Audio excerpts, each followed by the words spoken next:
Right, everybody, welcome to our roundtable. Training Scientists for the Future. Is the PhD still up to date? Supported by Elsevier. My name is Jan-Martin Wiarda. I'm a journalist for education and research. And as you all know, the PhD is more than a title. It's the sign that somebody is capable of working according to scientific methods and standards and has completed his or her first piece of original work of research. The PhD has been the starting point of numberless scientific careers. And in many countries and in many fields, it has become more and more important also outside of the academic world. But now we are seeing so many significant changes within science itself. We see the ever-growing expectations of society towards science. We see the grand challenges that we have to face as humankind. And accordingly, we see the reform of assessment and evaluation in science. All of this poses one question. Is the PhD training still what it needs to be to fulfill its promise and its purpose? I'm looking forward to some answers from my outstanding panelists of international researchers and experts. And I would like to introduce them to you very briefly in the beginning. Welcome Karsten Danielmeier from the German Chemical Society.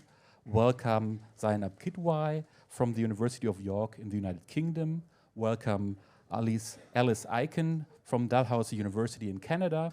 And Nick Fowler from Elsevier. Welcome to everybody. Before talking whether the PhD is still up to date, we should clarify what PhD we're actually talking about. And since we have a variety of perspectives here in the panel, I'm curious about what PhD you are talking about. And Zainab, I would like to start with you. You're a research associate at the University of York with a master's in dental public health and a PhD in health sciences. And this PhD is very recent. When did you complete it? I just had my defense in July this year. So congratulations. Freshly out of the... Thank you. So obviously for you, the PhD training was still working. You have your degree now.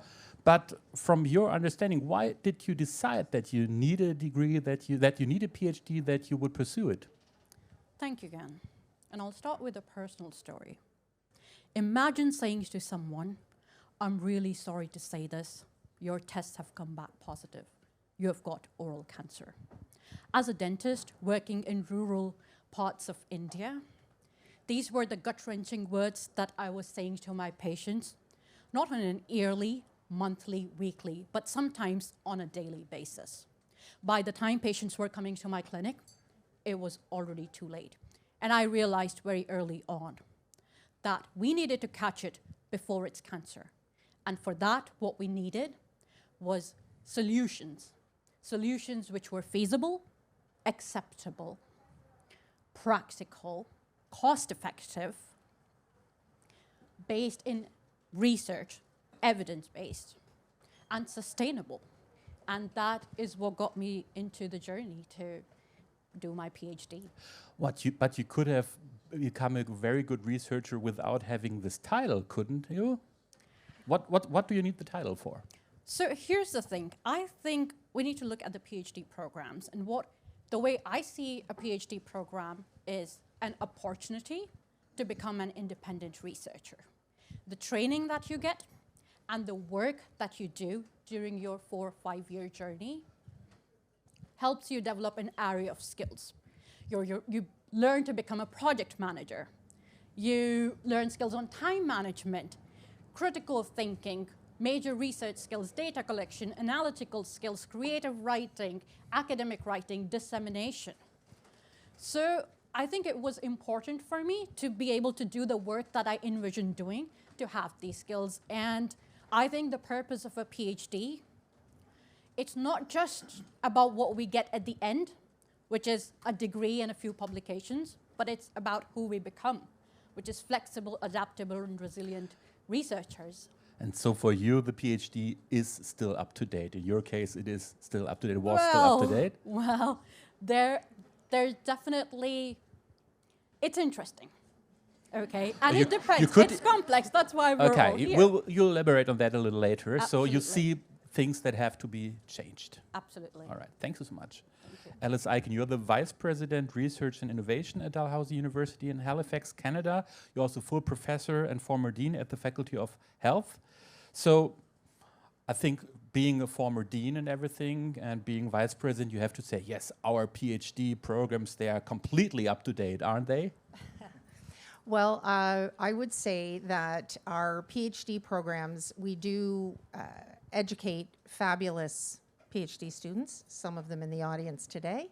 And we do really endeavor, what we've focused on over the last few years is endeavoring to ensure PhDs have, beyond the exposure that and the training that Zainab talked about, really exposure to innovation and entrepreneurship training as well, so that they have the knowledge, the skills, the mindset, and the resilience to thrive in an innovation economy, whether they want to go out and start their own business or whether they're going to become an employee in a business. It's going to help them out.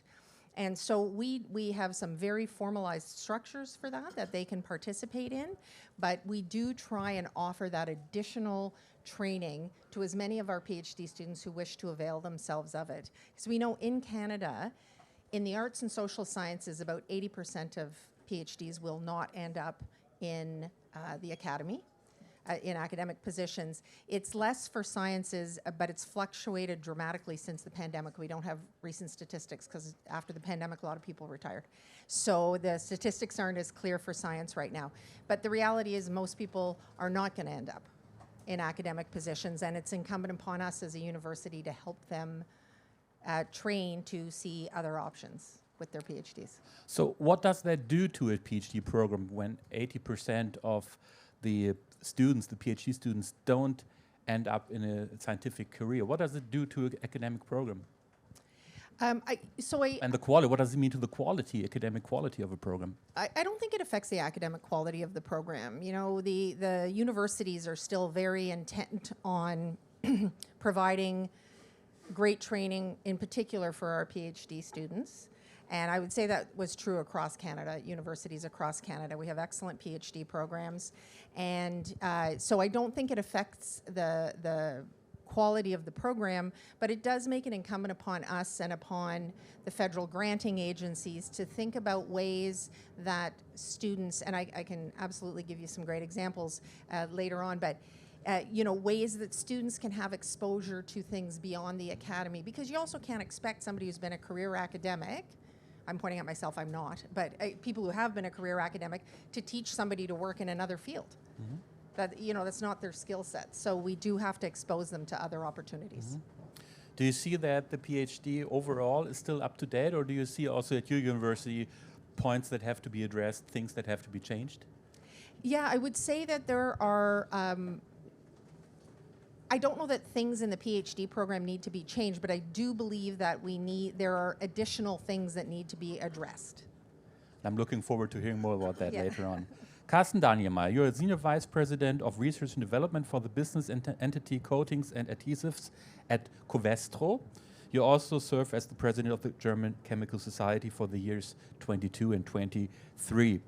At least in Germany, in the context of the chemical industry, everybody who applies there seems to have at least a PhD. Is that exaggerated, or is that true, that if you want to have a career in the chemical industry in Germany, you will always need a PhD? No, so it's a stereotype. It's a little bit of a stereotype. Of course, it clearly depends on what you want to do. So if you want to have a start as a chemist in an area of science and research and development, then most likely you will need a PhD. And why do we look for a PhD? Because a lot of those things you said before, there's also frustration tolerance, you know, self-motivation of PhD candidates. Whoever goes through this, they all have this. You know, you also get taught a lot of curiosity.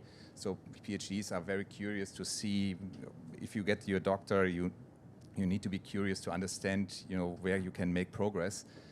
And those type of things are very important. But there's certainly also other options not to start in research and development in other areas, and there we go slowly back from the PhDs, not 100%. It's still a lot, but not everybody needs it.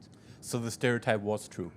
It used to be mostly true, again, as a chemist, but in the chemical industry, believe it or not, there's also people who are not chemists. So why are you one or two? So, and why are you abandoning this idea of at least 100% quota of PhD in chemical industry for chemists? Yeah, again, if there's a couple of disciplines came up, for instance, Wirtschaftschemiker, so business chemists, and they focus more on things which are not related to research and development, and they can start the career earlier, and that's also an advantage. Mm-hmm. Since you are both at the Chemical Society and at the same time at a big corporation, so would you say that you get the PhDs you need? Do they get the training that they need when they arrive at Covestro or elsewhere? As a manager, you always feel there's ways to improve. But maybe I should say it in two ways. First of all, I strongly believe that a PhD is still up to date. So the title of a PhD, with all the advantages you already mentioned, are absolutely up to date. However, and we see already some movement. You also mentioned this. Of course, if you come to industry, it would be nice to have a little bit of an, business administration background, learn about safety, have understanding of innovation management methods. So those type of things, I think people could improve. Or another point which we just discussed before a little bit here was, there's, if you look at the bigger challenges in the society, what is the impact of what you do as a chemist? Those type of things, I think we could put a little bit more effort on. Mm-hmm. Thank you so much. Nick Fowler, you're the Chief Academic Officer of Elsevier, which means that you lead Elsevier's research networks group, which collaborates with university leaders, founders, and research policymakers around the world. You hold a PhD yourself in anthropology from Cornell University. Since you decided to support this panel, why did you decide that this is your panel that you want to decide to support as Elsevier? Obviously, you see a problem there. You're assuming I made the decision to join this panel. Decisions are made for me. Somebody has to make the decisions at Elsevier. And one thing I learned getting a PhD is it's good to follow instructions sometimes. So just to chip into the themes here, indeed, I got my PhD in anthropology. So one thing I think I'd like to explore is I don't think there is such a thing as the PhD. There are many PhD programs. And the key dimensions, I think, are discipline. So I was anthropology, social sciences, and of course geography. So I did mine in the US. And so my best friend at the same time I did mine, did his in the UK and finished 3 years earlier, not only because he's cleverer than me, but because the structure is very different. I had to do 2 years of coursework, and I thought, why do I have to do 2 years of coursework? I've just done an undergraduate degree. And then I had to do my thesis, and I had to teach at the same time, so it was a very different program. I'm also one of those people who didn't stay in academia. And to me that was, it's very obvious now listening to this panel, but at the time I thought I was the odd one out. I thought there was something wrong with me because everybody else in my program was doing it as an apprenticeship to be an academic. Of course they were hopelessly naive because there aren't enough jobs in academia for every PhD. Not nearly. So Canada has just shown that there is a significant shortfall in the number of jobs available. So I was one of the people that actually left, and I felt the whole time that I was somehow not sincere or genuine because I always had that sneaking suspicion that I wouldn't stay in academia. And then when I went and got my first job in management consulting, and I had to be given a mini MBA to convert me from being an academic who would focus on the exceptions and not the rule, and who would sort of labor on academic questions as opposed to practical answers, to be converted for business. So that's my story. So in a way, you needed a program to make up for your PhD? Yeah. The difference being the PhD was 6 years and the program was 3 weeks. So, but it balanced it enough already. So the impact of those 3 weeks was just as big as of those 6 years? I would say no. Actually, in all seriousness, the company I worked for was management consulting firm McKinsey. They would take PhDs, mostly in highly quantitative disciplines like physics or mathematics.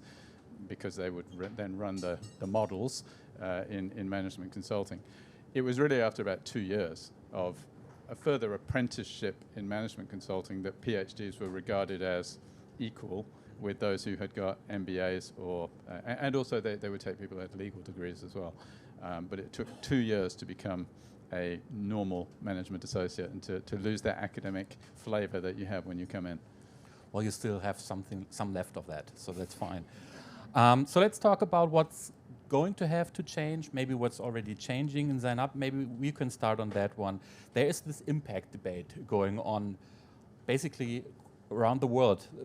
Impact beyond scientific excellence. Normally when we talk about the PhD, we're talking about scientific academic excellence, but obviously this is not enough anymore. You talked about some ideas, what could be changed, what should be changed when we're talking about PhD training. So what are you specifically thinking about? Thank you so much, Ron. I love the term impact. I mean, we throw it around so loosely, but impact can mean a lot of different things. Impact can be different for the PhDs. It could have a different meaning for the funders, and it could have a different meaning for the wider community, the taxpayers who are, in most of these cases, funding this research. And traditionally, the way the PhD systems have been designed, and again, this is very specific to a context, is it's been designed as a rite of passage to tenure track or professorship, right? So when we're thinking about the impact of the work that we're doing, it's along the metrics of, how many journals how many publications can we get out? Which journals are we targeting? And more often than not, we can lose sight of the wider impact that our work can have. And this is why events like this, the Falling Walls, is so much more important, because we also owe it to the wider community to disseminate our research in a simple, easy to understand manner. And also lastly, I would say that in terms of impact, we also need to, we get into research excited, ambitious, especially in healthcare. We're going to change the world. And which is a good ambition to have, but we also need to be cognizant of what the short-term impacts of our work are, what the medium-term impacts are, and what the long-terms are. And there need to be metrics that measure that. So we know that we're aiming for it. But are the metrics already out there? Well, there are metrics. I like to use the term key performance indicators, because I'm recently looking at transitioning from academia into the startup world. So this is something I've learned fairly recently. Looking at the metrics of a successful PhD, you pass your degree, and a lot of times it's about how many, again, publications, how many conferences you went to, how many publications you got. And I think there needs to be a change in terms of the metrics that we are measuring, and there needs to be wider. We need to take into account that this needs to be tailored for each individual, because not everyone is on that same track. And we need to build in reward processes, reward systems for it. Let's stay there for a minute. Nick, you have maybe you have an overview of the different international systems, of the debates that are going on about metrics, about changes that are happening. My impression is that some countries, maybe United Kingdom, are a little bit ahead of other countries like Germany when it comes to impact beyond science. Would you agree with that? And can you give some examples for that, what that might mean for the PhD training? Sure. So it's very timely, actually, the question, because just this week, yesterday, Elsevier launched a piece of research. We interviewed 40 leaders around the world to say, what kind of future evaluation system would you like to have? And at the same time, we also surveyed 400 university leaders to say, do you actually want change? And the vast majority said, yes, we actually do want to be able to measure impact. So I'd say there's a very broad consensus that change needs to happen of the nature that Zainab said. It needs to be more holistic. But there are, as you're saying, Jan Martin, there are country-specific variations. So in the general terms, we identified 5 pillars. There's a need to understand what resources are going into research and education. So how many people are there? How much money is going in? Secondly, there needs to be a focus on the educational activities. So we're talking about PhDs. Universities want to understand what happened to their graduates. What did they go and do? What economic impact did they create? Did they go found startups? How they're working in the public sector addressing sustainability? The third thing is, how is work done in an environment? Is it an inclusive and a diverse environment? Is it sustainable? Are people practicing open science? Are people being responsible? Are they adhering to research integrity principles? The fourth thing is the traditional measure of output, so articles, books, publications, citations. And the fifth one is impact. People want to understand economic impact, social impact, societal. By country, you're right. The UK has just changed the formula for its research excellence framework in 2028, so that impact will get an even higher ranking. Also, that people, culture, environment will get a higher ranking. Well, and you know that countries like Germany don't have a research excellence framework at all, you know, so it's basically your own personal definition of research excellence, and that might vary, Karsten, from university to university, from professor to professor. So do you think that needs to be addressed in the German context as well?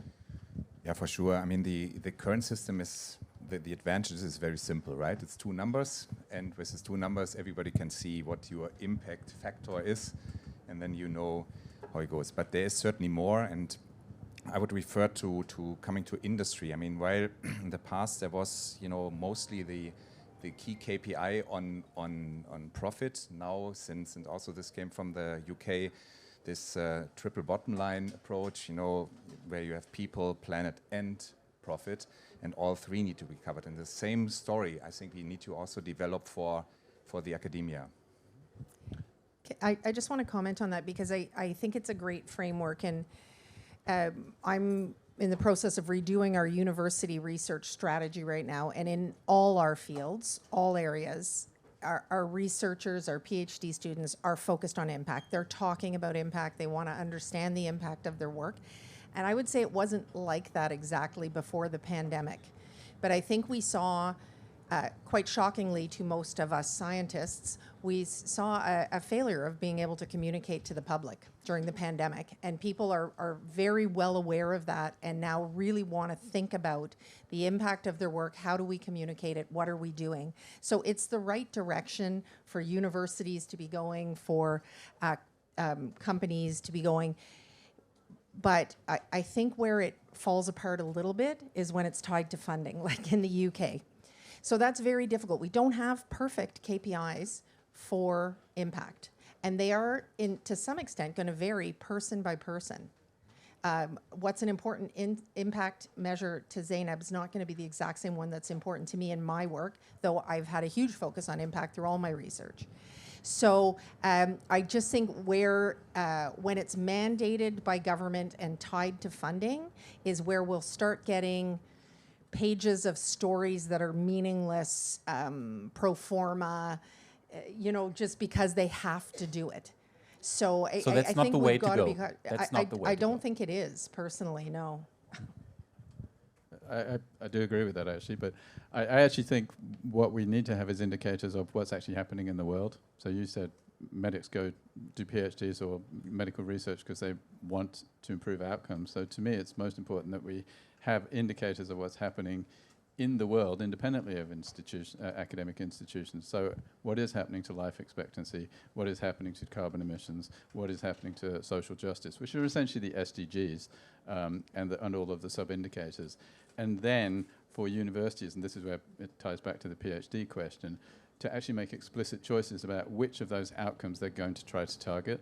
It was truly inspiring yesterday listening to the pitch sessions. You could see that every single pitch session started with, essentially, here's the SDG that I'm influencing and the sub-indicator that I'm influencing, and then they described the research. So they didn't say, here's my research and here's a paper on it, and by which time you've sort of lost track.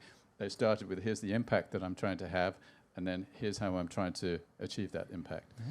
And Nick, there's one thing which certainly makes it very difficult, because sometimes the impact for basic research, which is also very important in physics and chemistry, to the real world sometimes takes years, if not decades. So think about global warming was predicted in the 80s. There was a Nobel Prize last year. So and there's multiple examples of those. So this is a little bit tricky for, especially if you don't want to discount basic research, right? But the interesting thing is, Zainab, you said that obviously the push towards change is coming from the young researchers, from what you just said, Alice, that after the pandemic, obviously there's this push towards a change of the agenda. And the question is, are they powerful enough to make this push? Or are there, Alice, many people up in the ranks who don't want to see the change, who maybe say, well, you know, this will maybe endanger the academic quality, the scientific quality, and everything is about impact now. Everything is about maybe careers and jobs out there to make a better world. But this is tough science, and we resist this movement. Yeah, you know, so look, you're right. We do hear, oh, but you know, basic science, and we've got to adhere to the principles, and we've got to. So there's a couple of comments I'd make on that. First of all, it's not a pie. It's not that if we say we've got to focus on impact that we're not focusing on basic science. It's not a finite amount. We can have other metrics. We can focus on other things too, right? We're not taking away anything. We're adding to, right? And we want it to be accretive. We want it to be important. But I will also say that our whole academic system was not developed by a diverse group of people. And it tends to be those people who are still thinking of things in a traditional way. The academy is much more diverse now. You know, there's women in the academy. And so, you know, it is different. People have different focuses. People want different impact. We should look we should be proud to have PhDs. We should all be proud to have PhDs and to use them how we want to use them to have impact in the world. Mm-hmm. And if you see your impact as basic science and, you know, your H-index and your number of journal articles, you go for it. Mm-hmm. That's you. But we have to have more. Zainab, how about you? How do you see this debate? I completely agree with Alice on this. And I think what we've been talking about is that there needs to be a tailored approach to this. And I actually don't think that there needs to be a conflict between academia and industry or entrepreneurship. There doesn't need to be one, but is there one? I don't think there's a conflict. I just think that the scales are massively unbalanced. Yeah. And what we've talked about is because it's been developed by the academics, it's a lot of times catered for academics. And when you're doing a PhD, there's also a bias because you're surrounded by academics. So there needs to be a balance.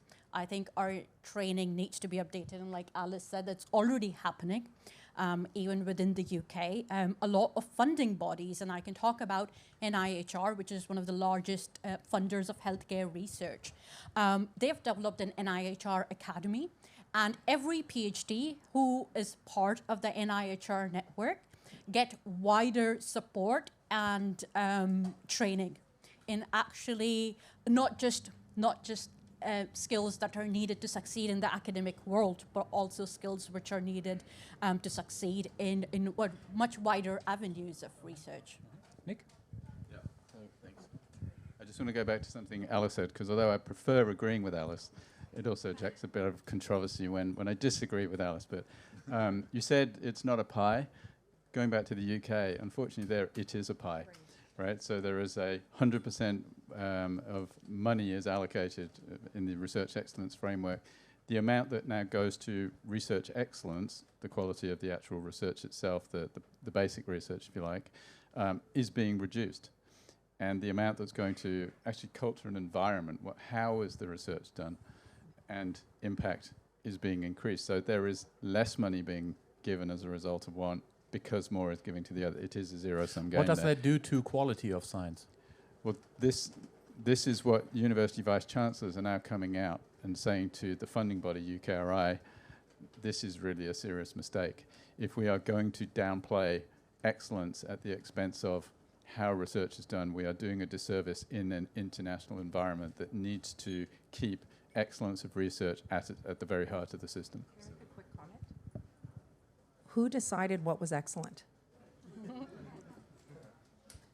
So it's panels of researchers. So it's the system is defined by the funding body through consultation, but then it's researchers themselves on panels, which I would say is highly inefficient because they're sort of re-reviewing what's already been reviewed.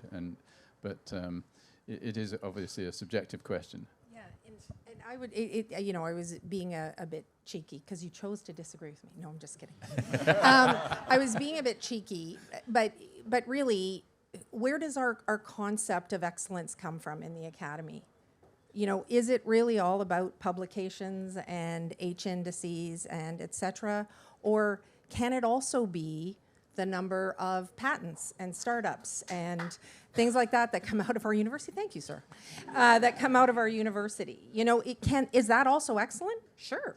I actually think it is. Is it benefiting society? Yes, it is. What's the goal of a university? To benefit society. We absolutely think that when we think about educating our students, but for some reason, we don't necessarily think about the benefit to society when we think about our research. What are the benefits to society? And that's the SDGs, right? I'm in full agreement with you.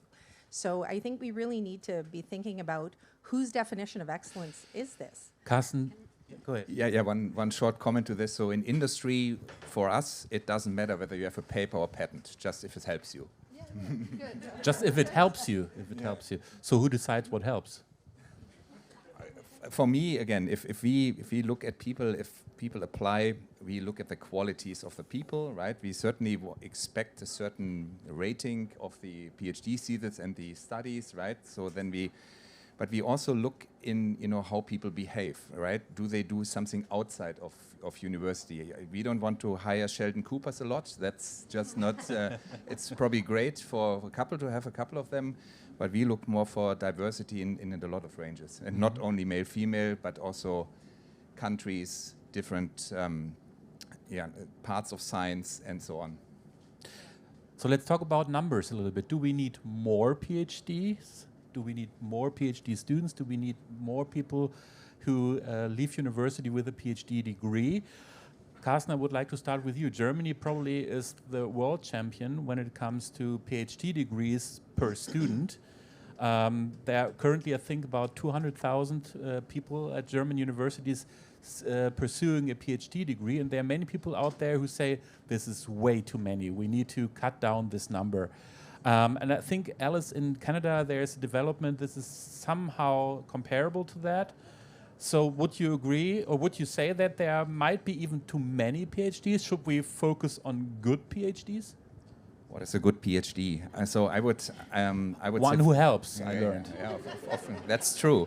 So first of all, I think Germany is maybe in the total number, but I'm not even think that is true. I think if I recall the 2% of the German population has a doctor. 2%. Yeah, but still, I think Slovenia is higher. US has a very high, much higher number. So that is it's not clear. So for me, if I talk, for instance, for my kids, right, I tell them, if you are interested in getting a PhD, get a PhD, because you learn a lot. You can live out your curiosity, you can contribute to science, you can do a lot of things. So if you are interested, do it, but don't start a PhD if you don't like it. And in the case of my two sons, the older one does it, the younger one is just thinking about it and is probably not doing it. So. Different fields, not chemists, by the way.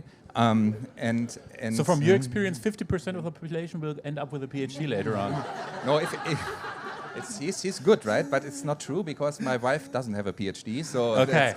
So we are at 25, right? So that's. Well, you have one, right? I have one. Yeah. So 50%. So 1 in 4, 3 in 4, etc. Yeah. Yeah. Anyways. You think the number is okay? I think the number is okay. Alice, there's this debate in Canada going on as well. I'll take this one so we can. Stereo. Yeah, sorry, yeah. There is a debate going on in Canada, but what I would say is our labor market statistics, I'm a data person, tell us that we live in a knowledge economy. So what we know to be true in Canada is that people who have just a secondary, like a high school education, have an unemployment rate. People who have college education have a smaller unemployment rate, so a community college. People who have a university bachelor's degree actually have an employment rate, and people with a graduate degree have a higher employment rate. So we live in a knowledge economy. So do we need more PhDs? If they're meaningful for the person and the economy they want to go into, the job they want to go into, then yes. Are they meaningful for the university you're working for? Very. Yeah, we're actively trying to increase our number of PhDs. Very much so, yeah. And so they are. And I did my PhD non-traditional. I'm a clinician, and I worked clinically and did my PhD part-time because I didn't want to fully commit. But, ended up loving it and going into the academy. But it is, I think we also have to think of other options. We have people who might want to come back when they're older and do a PhD part-time, and we've got to think outside of the box and let people get the education they want to get. Mm-hmm. Yeah. Zainab? Well, I think the question that we should be asking shouldn't be, do we need more PhDs? Because I genuinely think we do. We do need more people who are skilled in doing scientifically robust research. And there are a lot of areas across different fields where we do need more research, so we need to build capacity in people to be able to do this. The real question, though, is, do we have the right support system and infrastructure to help them not just during their PhD, but also post-PhD? But doesn't this lead back to the question, if universities are up to that, if they can handle that, and if there is even, Alice, a number of PhD students that is too high, because you can't handle it in the way Zainab says it has to be handled? I mean, I think it depends what you're looking at. If you look at some of the top universities in the world, like let's think of MIT, fully a third of their student body is PhD students. So is that too many? I mean, we couldn't handle that, having a third of our student body as PhD students. But, one of the things you're trained to do as a professor is have PhD students. I mean, it's a core part of your job. And so even though I've been an academic administrator now for some time, I still have PhD students. I will never not do my research and never not train the next generation of researchers. I believe that's a fundamental part of being a professor. And aren't those PhD students not also helping in the education? So they help with the bachelor students or with the students in the lower years. So that's the main reason why German professors love to have many PhDs, because they can help them out. I think that's also a rumor. I think that's they also German professors love their research and love their academic work. Also, but it helps certainly also here to have some people to support them. So obviously there's a societal logic of having PhDs, and there is a university logic of having many PhDs. Nick, you want to add to that? I think you just said what I'm reflecting on, which is, from which perspective. So society, I think this is Zainab's point, is society needs people who are qualified to address the big challenges that we need to be solved. And you said we are a knowledge-based economy. We therefore need people. From an academic perspective, clearly there's an oversupply, right? So I would say in order to have more academics, we're producing far more PhDs than we need. And yet, as we've discussed, from a corporate perspective, there's demand also for those PhDs. The one part I would like to understand better, which I don't know, is to what extent are PhDs useful for universities in terms of being a source of cheap labor, because they're actually doing teaching, and potentially a source of income. I just don't know that. So I don't know if universities are just thinking, let's have more PhDs because that actually helps our top line and our bottom line. So that's something I don't know, Alice, if you can comment on that. Is that part of the thinking or not? So it's a bit different in Canada. So PhD students, depending on can be university to university, they'll do some TAing, but they don't often teach courses directly. They can and they do sometimes to fill in, but it's not, I don't think people think of it as a cheap source of labor. What we will see sometimes is people will think of it as a cheap source of research labor, not teaching. So. Are you laughing because you know an example in Canada which... I don't know, I just think that happens when you talk about people and don't invite anyone out of the group. Yeah. If you kind of have a perspective, it doesn't Okay. So obviously there are Right. people who think that they are cheap laborers. Well, I would say so. Research-wise, for sure, and PhD funding in Canada is very low. You really have to bump up packages and ensure people are paid well and for what they're doing. But we do see professors keeping PhD students on for a very long time, not letting them graduate because they are contributing to their research. So we do see that happening, and we've actually tried to stop it at my university and encourage graduation. And we've built some financial structures around that help. So, I think we've also got to think about protecting the PhD students. You can't stay as a PhD student forever doing research for next to no money. But teaching and PhD students is not a huge thing in Canada. It is. Go ahead.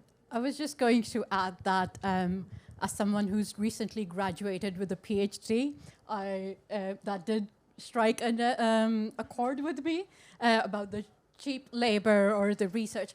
And it's interesting because a lot of times how this work is packaged to us is, it's a great opportunity for you.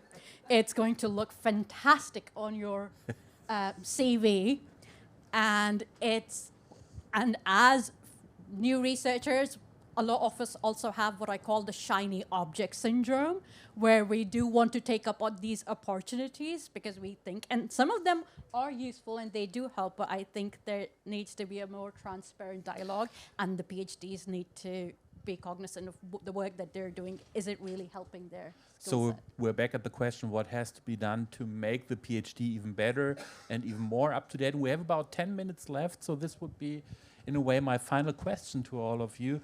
If you have to choose between many things that you would reform, many things that you would change within your framework of PhD, we learned that there are many different ideas depending on the discipline, also differences between countries, between universities. But if there's one thing that you would change compared to the PhD training as it is right now, what would that be? And Nick, would you like to start? Sure. So I think to the extent that PhDs are regarded as training grounds, apprenticeships, rites of passage to become academics, and we understand that the majority in many cases end up outside academia, but to the extent it's training for academics, if academia itself is changing, and it is, then surely PhD programs have to change in the same ways to reflect that. So we just talked about PhDs as cheap labor, working all hours. If actually academia is now saying, no, we don't want that. We want to have a culture in which people can thrive no matter what their background. We want to be more inclusive. We want it to be more sustainable. We want to encourage open science practice. Then that needs to be taught, I think, as part of PhD programs. It's not at the moment. There's data from the European Universities Association showing that a very small minority of courses actually make those kinds of things mandatory. And there's Which very again little shows it is a consistency. pie. Yeah. So I would say define what academia wants to be and ensure that PhD programs reflect those aspirations and put in place training to fill the gaps that don't exist at the moment. But this also means that you have to leave things out that we're doing now. Yes. I mean, it And would who decides mean that a about that? PhD is not entirely about focusing on a research project with an advisor, the sort of the classic model, going underground for 5 years and emerging again and saying, here's my finding, here's my publication. It means being reflecting the changing practices of academia itself, more collaborative. Alice, the same question to you. I mean, to you, it's also a very strategic question because you're thinking about that at university, at your university, I think, quite a lot right now. So if there's one thing that needs to be changed, that needs to be addressed, what would that be, or what is it? Well, I'll tell you one thing that we have changed. We are the national lead on a program called Lab to Market that is designed to teach PhD students innovation and entrepreneurial skills, thinking, knowledge, resilience to thrive in an innovation economy. And there's some courses through the year, and it's a 6-week intensive, but they get paid $15,000 to do it and to do market discovery on an idea that they've had. And so it takes a bit of time out of their PhD, but it is a phenomenal experience. And my PhD students all do it, and it doesn't come out of my funding for them because they get additional funding to do it.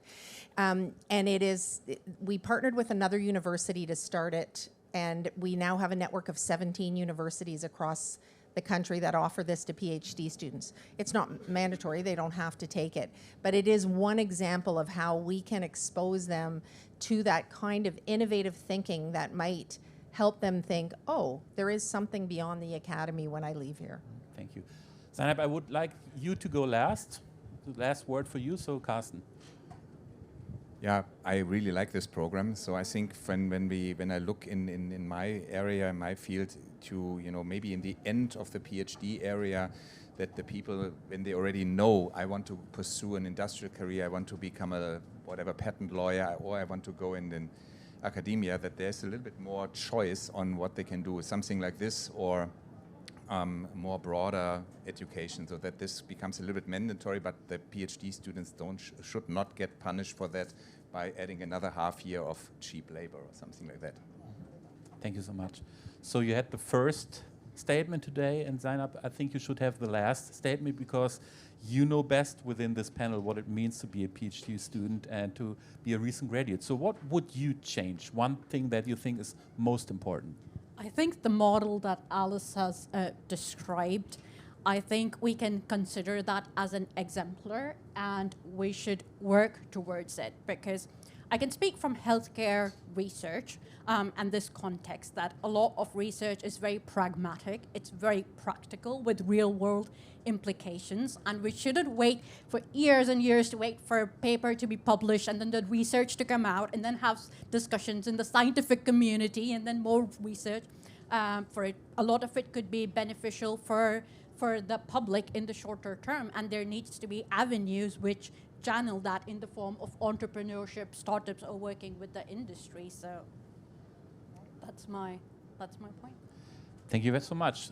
Training scientists for the future, is the PhD still up to date? Thank you so much, Karsten Danielmeier. Thank you, Zainab Kidwai. Thank you, Alice Aiken. And thank you, Nick Fowler. Big applause for you.